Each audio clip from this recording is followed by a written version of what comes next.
नमस्ते, हर हर महादेव। चली रउरा लोग से पहले एगो बात कहे के चाहतनी कि जौन काल के वीडियो एगो डलले रहनी यही चैनल पर, जौन चैनल पर अपने देखतनी उ चैनल पर एक वीडियो डलले रहनी काल, जौन काल बहुत अच्छा प्यार से बात रउरा लोग गाना के देनी लोग, वीडियो के देनी लोग। तो वही से फिर एगो आरी गाना लेके आज आयल बनी, तो अपने लोग के बीच में सुनावे के चाहतनी। फिर उसी तरह वो से जास्ती लोग प्यार से बात छोटा भाई के देते रहे हम लोग कि एक से एक हम अपने आवाज़ से वीडियो के साथ गाना लेके आए, वो भी म्यूजिक नहीं है, बिना म्यूजिक के साथ लेके आएंगे। तो चलिए हम शुरू करता नहीं।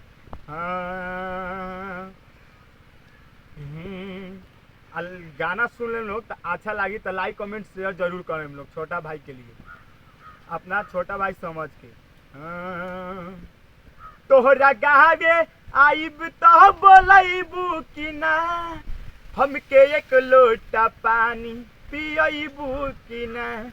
तोहरा गावे आइब तो बोलैबू कि ना, हमके एक लोटा पानी पियबू कि ना। क्रिया खा के कह ईमानदारी से, प्यार नैहरे रही कि ससुरारी ले। प्यार नैहरे रही कि ससुराली ले। तो लड़का लड़की से का कहता, लड़की के शादी होता तो लड़का कहता लड़की के कि भूल ना नु जइबू अपना ससुराल जाके। तो लड़किया कहता कि ना हम ना भूलम, वादा करतनी। तो वही वादा के रूप में लड़का वादा कैले रहता लड़किया से कि हम सात जन्म ले हमनी के एक साथ रह जाए। लड़कियों वादा कैले रहता उहे बतिया। तो उहे लड़कुआ लड़किया कहता जब ओकर शादी होता तो फोन उन बतियाल बंद कर दे लेवा। तो वहाँ से आयल बा, शादी हो गल बा, तो अपना ससुराल से नहीं आयल बा। तो उहे लड़किया से लड़कुआ कहता ये बात कि तोहरा गावे आइब तो बोलैबू कि ना, हमके एक लोटा पानी पियबू कि ना। मतलब तोरा ससुराल वाला गांव में हम आइब तो तू जान जेबू तो बोलैबू कि ना, बोलैबू नु। तो हमके एक लोटा पानी अगर मांगम तो पियबू, गुस्सा होके नानू देबू। ये बतिया लड़कुआ लड़किया से कहता कि तोहरा गावे आइब तो बोलैबू कि ना, हंस के एक लोटा पानी पियबू कि ना। क्रिया खा के कह ईमानदारी से, क्रिया खा के कह ईमानदारी से। लड़किया के मतलब वादा कैले रहता कि हम 7 जन्म रह, वही से लड़कुआ कहता कि तू क्रिया खैले रहलू 7 जन्म निभावे खातिर, लेकिन वो छोड़ देलू। वही से विश्वास नहीं के तो तू एक बेरावरी क्रिया खाए कह कि क्रिया खा के कह ईमानदारी से, प्यार नैहरे रही कि ससुरारी ले। प्यार नैहरे रही कि ससुरारी के।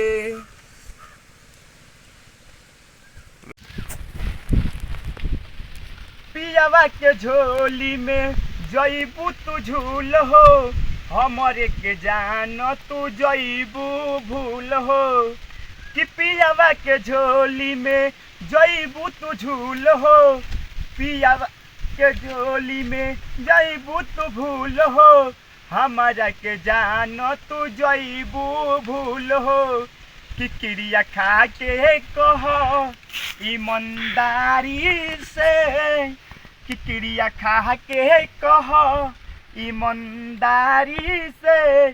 प्यार नैहरे रही कि ससुरारी ले। प्यार नैहरे रही कि ससुरारी ले। तो लड़का के भाव आई है कि लड़किया कहता तू तो बड़ी बड़का बड़का वादा कैले रहलू कि हम तोरे के ना भूलान। तो लड़किया से ये कहता लड़किया के कि तू तो शादी हो गया के बाद तो चल जेबू, तो तू अपना पिया के गोदी में, मतलब झोली, मतलब गोदी बोलल जाला, तो झोली में जइबू तू झूलो तो कहाँ से याद करबू हमारा के। तो वही से भुला जेबू, वही से भुला जेबू। सुन लू।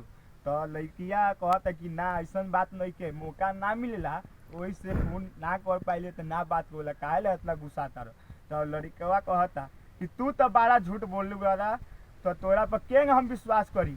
वही पर लड़कुआ कहता कि पियावा के गोदी में जईबू तू भूल हो हमारा के जान तू जईबू भूल हो जईबू तू भूल हो कि पियावा के झोली में जईबू तू भूल हो हमारा के जान तू जईबू भूल हो कि क्रिया खा के कहो ईमानदारी से क्रिया खा के कहो ईमानदारी से प्यार नहीं हरले रही कि ससुरारी ले क्रिया खा के कहो ईमानदारी से प्यार नहीं हरले रही कि ससुरारी ले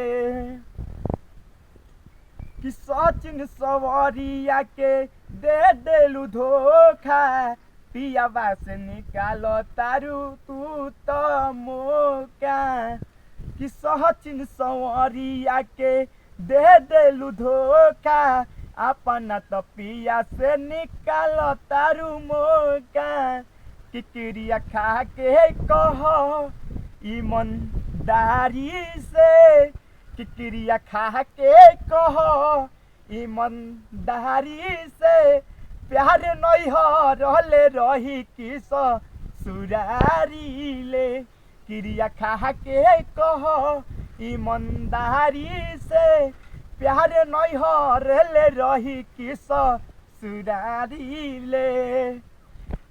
लड़किया कहता कि अब तो तू तो जान गई कि तोरा बात से मिलावत नहीं कि तू तो दे देलू धोखा अब तू कहिए ना फोन करबू तो इतना ले तू सुन लो तू इतना ले अब बात सुन लो फोन करिए चाहे ना करिए प्यार करिए चाहे ना करिए जब सब भूलिए गईलू पियावा के गोदी में जाके तो का करी हम तो यही भाव में लड़कुआ कहता पियावा के झोली में जहीबू तू झूल हो हमारा के रानी तू जईबू भूल हो तो भूल गई बोलू अब दोसर का भूलबू वही से तू रो तारू हमारे सामने का नखड़ा देखाव तारू रोला से कोनो बात नहीं के कोनो फायदा नहीं के अरे तोहरा के कहा हम शादी करे से रोकनी लड़कुआ कहता लड़किया से कि तोहरा के शादी करे से हम ना कहाँ रोकनी लेकिन प्यार के हम ठुकरा दिलू 7 जन्म खैले रहलू वादा निभावे खातिर लेकिन वो भुला गई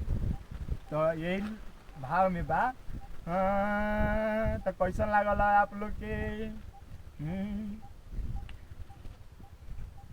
कि तोहरा गाँवे आईब तो बोलबू कि ना हंस के एक लोटा पानी पियबू कि ना कि तोहरा गाँवे आईब तो बोलबू कि ना हमके एक लोटा पानी पियबू कि ना क्रिया खा के कहो ईमानदारी से क्रिया खा के कहो ईमानदारी से प्यार नहीं हरले रही कि ससुरारी ले प्यार नहीं हरले रही कि ससुरारी ले।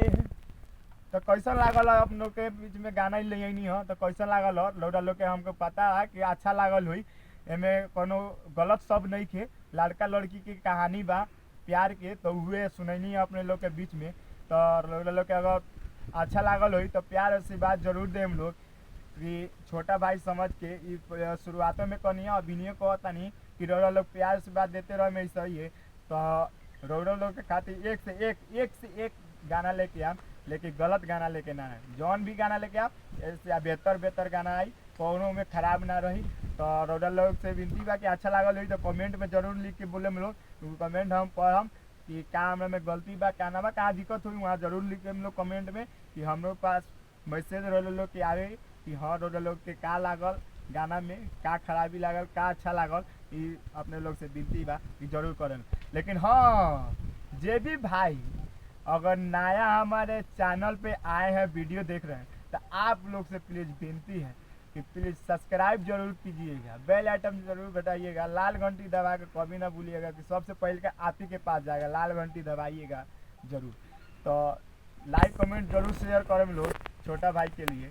तो आज इतने तक वीडियो रखा था नहीं फिर का वीडियो ले आएला रौरा लोग प्यार आशीर्वाद दे हम लोग तगिल का वीडियो फिर लेके आए तो रौरा लोग से विनती बा।